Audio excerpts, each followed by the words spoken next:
భీమవరంలో ఉన్న క్లాత్ మొత్తం కొన్నా కూడా నీకు సూట్ సరిపోదు. నువ్వేంట్రా సూట్ గురించి మాట్లాడుతున్నావు? I'm very sorry to say. ఎందుకంటే లిల్లీ పుట్టు లాంటి నువ్వు నన్నంటే నేను అడవి పందాన్ని నిన్నానా? కొవ్వు పట్టిన పందాన్ని నిన్నానా? 2 మేకుల దేవుడా, 2 చెక్కల దేవుడా, 2 మేకుల దేవుడా, రేపటి నుంచి దళిత క్రైస్తవ సమాజం మీద కానీ క్రైస్తవ సోదరుల మీద కానీ నీ మాట నోట్లో నుంచి వచ్చిందా, నీ నాలుక కోసి పిఠాపురంలో పవన్ కళ్యాణ్కి బహుమతిగా ఇస్తాను ఈ వేదిక నుంచి ప్రకటిస్తున్నాను నేను.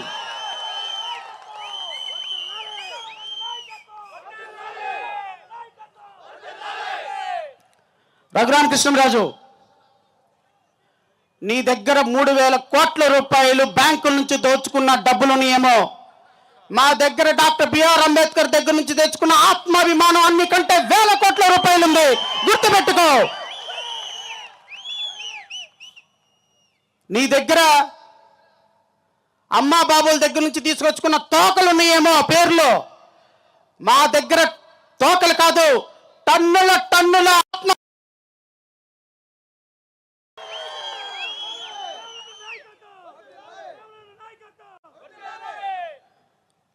ఆకువీడులో సోదరులకి, చర్చి సోదరులందరికీ చెప్తున్నా,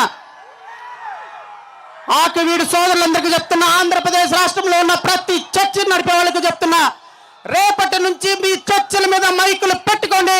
పీకే వాడెవడో నేను చూస్తాను, వాడు ఎంతో చూద్దాం.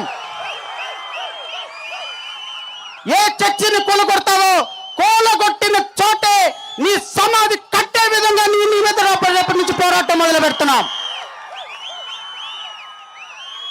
నువ్వు ప్రార్థనాలయాల మీదకు వచ్చిన మరుక్షణం నువ్వు ఒక ఇటుకని కూలగొడితే నీ ఇంటిలో ఉన్న 1000 ఇటుకలు కూలగొట్టేటువంటి కార్యక్రమం ఈ రోజు ఏలూరు నుంచే మొదలవుతుంది. కాసుకో బిడ్డ. నీవు రఘురామకృష్ణరాజు చెప్తున్నా,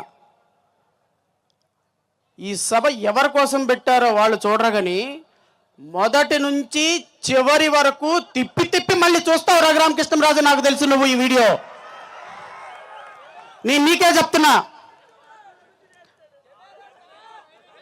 తిప్పి తిప్పి చూస్తాడు. నాకు తెలుసు ఆ సంగతి. 4 పెగ్గులు కాదు 40 పెగ్గులు వేసుకున్నా నీకు మత్తెక్కదు. నాకు తెలుసు ఈ రోజు నుంచి. రఘురామకృష్ణరాజుకు చెప్తున్నా, దళిత క్రైస్తవుల మీద యుద్ధం నువ్వు మొదలు పెట్టావు, ముగింపు నేనిస్తా నీకు. రఘురామకృష్ణరాజు చూసుకో. ఈ రోజు నుంచి ఆర్టికల్ 25 ప్రకారం ఏ వ్యక్తికైనా సరే మత స్వేచ్ఛ ఉంది. నువ్వు హిందువా, చర్చికి వెళ్తావా వెళ్ళు. నువ్వు క్రైస్తవుడువా, రాముడి దగ్గరికి వెళ్తావా వెళ్ళు. నువ్వు ముస్లింవా, క్రైస్తవుడిగా మారుతావా మారు.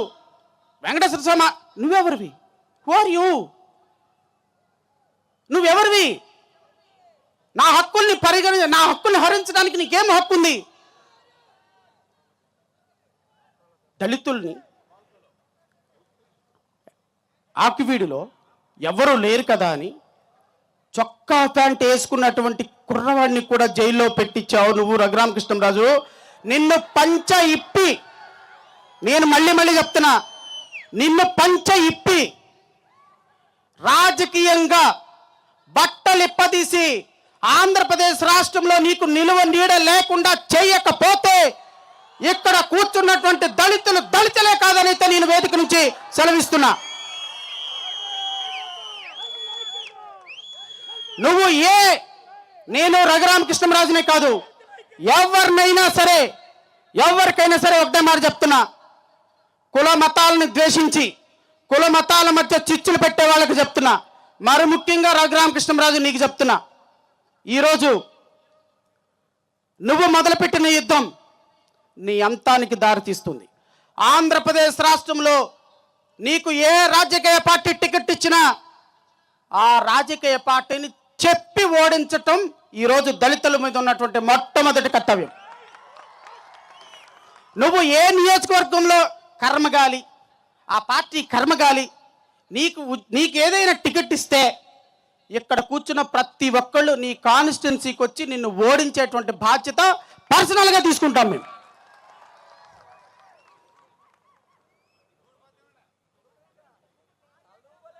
సోదరులారా, ఇది ఆత్మగౌరవం కోసం పోరాటం. మీకు ఒక మాట చాలా బాగా గుర్తుంటుంది. ఆత్మగౌరవం కోసం చేసే పోరాటంలో మనది తొలి దశ పోరాటం.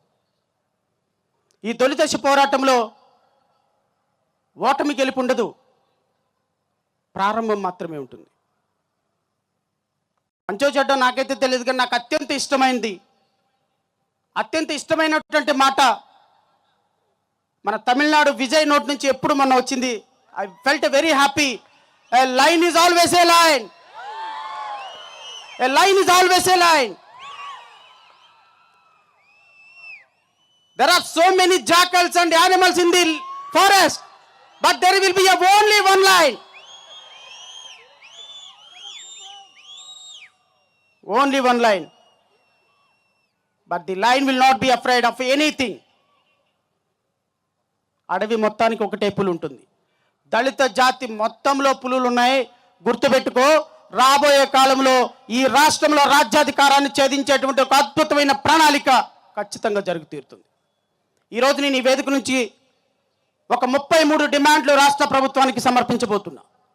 ప్రతి క్రైస్తవత్వం, ప్రతి ఒక్క క్రైస్తవ సమాజం, ప్రతి ఒక్క దళిత సమాజం, ప్రతి బహుజన సమాజం, ప్రతి ఆదివాసీ సమాజం ఈ డిమాండ్లని ఖచ్చితంగా ప్రభుత్వం ఒప్పుకొని తీరాలి.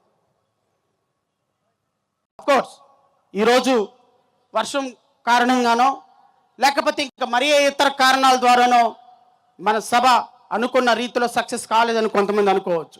నేనైతే చెప్తున్నా, ఇక్కడికి వచ్చిన ప్రతి ఒక్కళ్ళు ఈ సభ రాష్ట్ర చరిత్రలో ఒక సువర్ణ అధ్యాయంగా మిగిలే విధంగా మీరు ఇక్కడ కొట్టినటువంటి ప్రతి చప్పట్లు రాష్ట్రం గుండెల్లో నిప్పు కణికలై మెదురుతాయనైతే మాత్రం నేను చెప్పదలుచుకున్నా. 2029 మన ముందున్నటువంటి అసలైన సవాలు. చాలామంది దైవ సేవకులు దేవుని నామం పేరిట ఎవరు కొట్టేద్దామయ్యా, వెసై జగన్కి ఓట్లు మొత్తం, పాస్టర్లు అందరూ ప్రార్థనలు. ఎవరు వచ్చారు ఇప్పుడు మీకు? జగన్మోహన్ రెడ్డి వచ్చి మిమ్మల్ని కాపాడా? వేసై తెలుగుదేశం పార్టీకి ఓట్లు. అటు తెలుగుదేశం పార్టీకి గుద్దేశం, ఇటు వైసీపీకి గుద్దేశం. ఇప్పుడు ఎవరైనా చర్చ పడగొడుతుంటే ఎక్కడికి వెళ్తున్నావు? ఎమ్మెల్యే గారి దగ్గరికి వెళ్తే నన్నేం చేయమంటారయ్యా? ఎవరికి ఓటేసి ఎవరి కింద బానిసలాగే మిగులుతాం?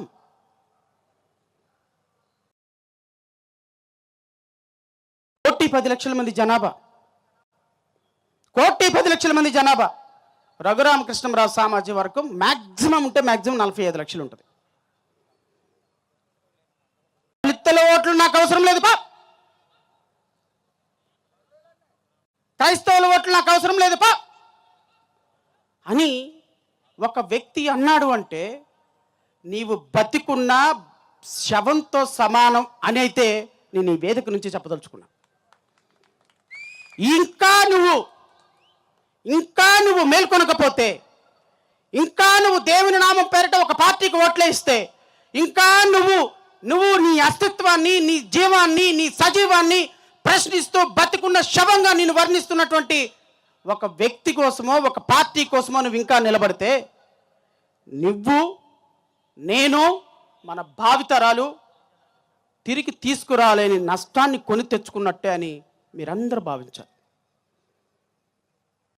2029 నేను మీకు మాటిస్తున్నా, ప్రతి క్రైస్తవుడికి మాటిస్తున్నా, ఈ రోజు నుంచి మాటిస్తున్నా, ప్రతి ఆదివాసీకి మాటిస్తున్నా, ప్రతి దళిత బహుజన కులాలకి మాటిస్తున్నా.